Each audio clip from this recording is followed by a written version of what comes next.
Kasih karunia dan damai sejahtera Allah, Bapa kita, dan dari Tuhan Yesus Kristus menyertai saudara-saudara sekalian. Marilah kita mendengar Tuhan berfirman yang diangkat dari Ibrani pasal 2 ayat 1 sampai ayat 4. Karena itu, harus lebih teliti kita memperhatikan apa yang telah kita dengar, supaya kita jangan hanyut di bawah arus.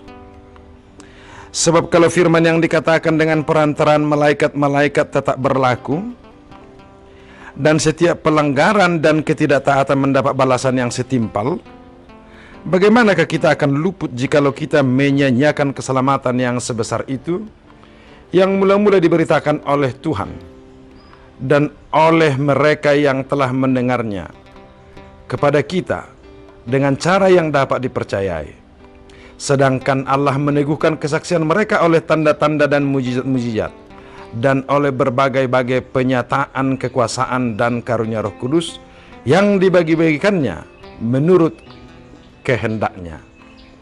Demikian pembacaan firman Tuhan. Saudara yang dikasihi Tuhan Yesus Kristus, ada dua cara menyampaikan firman Tuhan yang bisa kita temukan dalam teks ini. Yang pertama, dulu Allah dengan perantaraan malaikat-malaikatnya menyampaikan firman-Nya kepada manusia. Dan inti firman itu adalah supaya manusia melakukan perintah Allah dan menjauhi larangannya. Jadi inti dari firman yang disampaikan dahulu lewat para malaikat itu adalah melakukan perintah Allah, menjauhkan larangannya. Dan firman ini berlaku hingga saat ini. Bahkan siapa yang melakukan pelanggaran atas firman itu dan tidak taat atas firman itu akan mendapat balasan yang setimpal dengan apa yang dilakukannya. Itu masih berlaku hingga saat ini. Sebab firman Tuhan kekal. Firman Tuhan tidak pernah berubah, dan firman Tuhan itu hidup dari dulu hingga saat ini. Dan yang kedua, saudara-saudara, firman Tuhan disampaikan tidak lagi lewat perantaraan, tetapi Allah sendiri yang memberitakan, yang menyampaikannya. Tuhan sendiri yang menyampaikannya. Dan bukan hanya menyampaikannya supaya dilakukan oleh manusia, tetapi Tuhan sendiri melakukannya, melaksanakannya. Itulah kehadiran Yesus Kristus, anak Allah, saudara-saudara. Firman Tuhan itu dilakukan oleh Yesus Kristus, di mana dia harus menghadapi penderitaan, kematian, dikuburkan, lalu bangkit pada hari yang ketiga untuk membayar hutang dosa-dosa manusia. Sebab dosa manusia itu harus dibayar dengan kematian, dibayar dengan pengorbanan supaya dia lepas, supaya dia bebas, supaya dia memperoleh keselamatan. Dan tidak satu pun dari manusia yang sanggup melakukannya, sekalipun itu sudah diamanatkan dan difirmankan oleh Allah. Oleh karena itu Allah sendirilah yang melakukannya, melaksanakannya, membuatnya terjadi. Allah sendiri menghadapi derita. Allah sendiri mengorbankan anaknya itu. Allah sendiri harus mati di kayu salib supaya manusia itu bisa bebas dari dosa dan kematian. Dan itulah berita besar, kabar keselamatan yang besar yang telah tiba kepada kita. Mula-mula Tuhan menyaksikannya dan melakukannya. Tetapi kemudian setelah Yesus naik ke sorga, duduk di sebelah kanan Allah, dia duduk di tahta sorgawi, untuk memegang tongkat kerajaannya, kesaksian itu dilanjutkan oleh orang-orang yang mendengar kesaksian Yesus Kristus. Orang-orang yang mendengarnya melanjutkan kesaksian itu. Dan sekarang Yesus telah duduk di tahta Allah. Kita tahu saudara-saudara, kita juga akan menuju tahta kerajaan itu.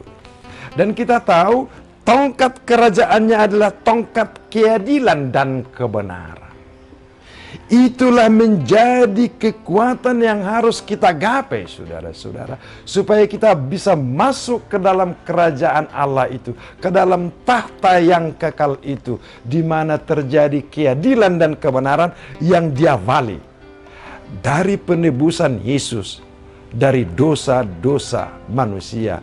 Maka sekarang ruang memasuki keadilan dan kebenaran telah terbuka di dalam diri Yesus Kristus. Itulah inti kebenaran, itulah inti pemberitaan yang disampaikan oleh murid-murid Yesus, oleh orang-orang percaya. Dan kesaksian itu terus berlangsung dari dulu hingga kini. Cukupkah kesaksian dari orang-orang percaya itu, saudara-saudara? Firman Tuhan mengatakan, Allah lah yang meneguhkan pemberitaan mereka. Allah sendiri tetap berada di dalam diri orang-orang percaya yang memperdengarkan berita keselamatan itu. Ada 3 hal yang dilakukan Allah dalam rangka meneguhkan kesaksian orang-orang percaya. Yang pertama, Allah memberikan tanda-tanda dan mujizat-mujizat. Dalam sejarah kehidupan orang percaya, sejak semula, di dalam diri murid-murid Yesus, hal ini sering terjadi. Ada banyak mujizat-mujizat yang terjadi dalam diri orang-orang percaya, dan mujizat-mujizat itu beraneka ragam, saudara-saudara. Tetapi yang sering kita diperdengarkan, kesembuhan dari orang sakit, setan diusir, dan berbagai hal-hal yang lainnya. Hal-hal itu bisa saja terjadi juga. Tetapi berbagai mujizat yang lain juga terjadi dalam diri orang-orang percaya. Karena itu saudara-saudara, marilah kita memohon kepada Tuhan, supaya kesaksian kita semakin kuat dan tangguh. Kiranya mujizatnya juga turun atas diri saudara-saudara, untuk meneguhkan kesaksian kita bahwa Yesus Kristus adalah Juru Selamat. Yang kedua, saudara-saudara, kesaksian itu diteguhkan dengan berbagai-bagai penyataan kekuasaan. Penyataan kekuasaan. Jadi kuasa Tuhan itu sudah ada di dalam diri kita, sudah ada di dalam diri manusia, tetapi sering dia tertutup, sering dia tersembunyi. Dan sekarang Allah menyatakannya, membuatnya nyata, membuatnya terbuka. Itu juga yang dialami oleh para murid-murid Yesus. Kita tahu murid-murid itu berkemampuan bersaksi di hadapan raja-raja. Meskipun mereka disiksa, meskipun mereka dipenjarakan, tetapi mereka mempunyai kekuatan yang dinyatakan Allah menghadapi derita. Saudara-saudara, kalau orang menderita menjadi lemah, orang berhasil menjadi kuat, itu adalah hal yang normal dan biasa, saudara-saudara. Tetapi bagi orang percaya, pada saat dia menderita, dia kuat.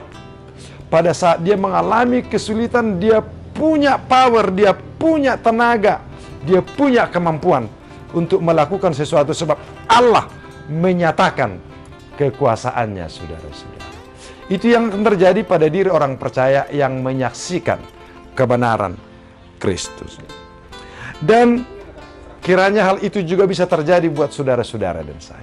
Kita berdoa agar kekuasaan Allah dinyatakan di dalam diri kita.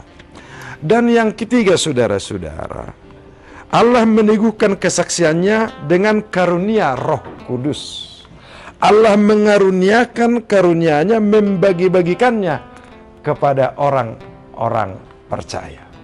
Jadi kita tahu di dalam surat Korintus kita bisa mendengar ada karunia nubuat, ada karunia menyembuhkan, ada karunia berbahasa lidah, ada karunia menerjemahkan bahasa lidah, ada karunia memimpin, dan berbagai karunia-karunia lainnya telah diberikan kepada orang-orang yang percaya. Oleh karena itu saudara-saudara, Allah akan menguatkan dan meneguhkan kesaksian kita. Kita berdoa untuk itu, kiranya Roh Kudus juga memberikan, membagi-bagikan karunia-Nya agar kesaksian saudara-saudara semakin boleh kuat dan diteguhkan. Nah saudaraku, kesaksian atau firman Tuhan dari dulu sampai sekarang akan terus diberikan. Oleh karena itu saya akan membacakan ulang ayat 1 kepada kita. Karena itu harus lebih teliti kita memperhatikan apa yang telah kita dengar, supaya kita jangan hanyut di bawah arus. Inilah yang diperlukan pada zaman ini, kemampuan membedakan manakah berita yang benar, mana berita hoax, mana berita palsu, mana berita yang membawa kepada keselamatan, mana berita yang membawa kepada kebinasaan. Jangan terbawa arus. Di zaman ini saudara-saudara, arus ini terlalu kencang menarik kita agar semakin jauh dari kasih Yesus, semakin jauh dari anugerahnya. Maka marilah kita makin teliti untuk mampu membedakan yang baik dengan yang jahat, agar kita tahu bahwa berita yang benar hanya berita yang bertumpu pada keselamatan yang dibawa Yesus Kristus, pada kebaikan dan kebenaran serta keadilannya, di mana Dia telah berkorban untuk kita, mati untuk kita, agar kita memperoleh kehidupan yang kekal. Tuhan Yesus memberkatimu. Amin.